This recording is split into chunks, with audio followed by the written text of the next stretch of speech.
Fox News alert, there are growing questions about the treatment of migrants at the southern border after an 8-year-old boy from Guatemala dies in U.S. custody.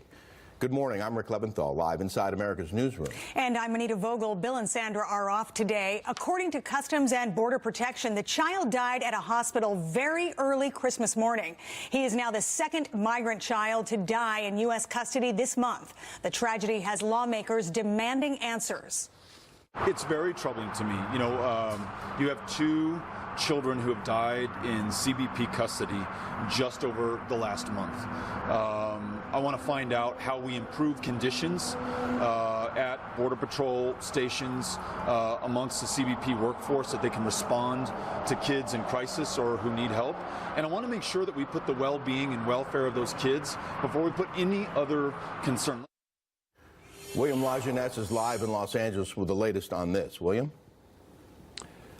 Well, Rick, what I'm told by agents in the field yesterday and this morning is the system right now simply cannot handle the overwhelming number of Central American immigrants flooding the border, especially families. 7,000 apprehended last November, 25,000 apprehended last month. And because of that, the Border Patrol and ICE are forced to shift migrants from place to place or simply drop them off at a bus station like this one in El Paso. More than 400 released Sunday and Monday because, again, there's nowhere to put them. The case of this 8-year-old Felipe Alonso Gomez, I'm told, illustrates the problem. According to CBP, here's the timeline.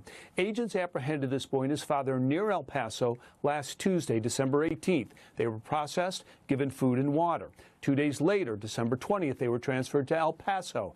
Then, 3 days later, because of overcrowding, they were transferred again to the Alamogordo station. A day later, December 24th, an agent noticed the boy looked sick and took him to a local hospital. He was admitted around 9 a.m., got Tylenol, an antibiotic, and ibuprofen, then released around 2 p.m.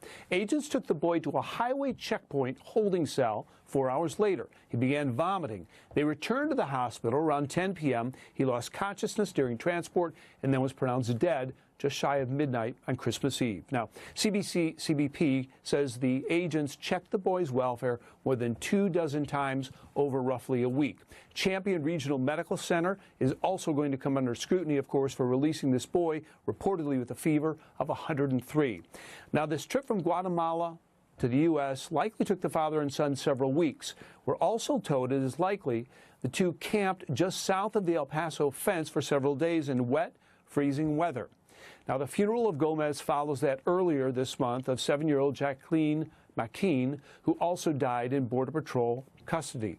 Both ICE and Border Patrol say they have mandates to hold people who cross illegally, but then also court orders to release them in a number of days, whether they're a shelter space or not. Every child right now in CBP custody is going to receive a medical checkup if they're under 10 years old, and the agency, Rick, has asked for medical help from the Coast Guard, the DOD, and FEMA to get that done.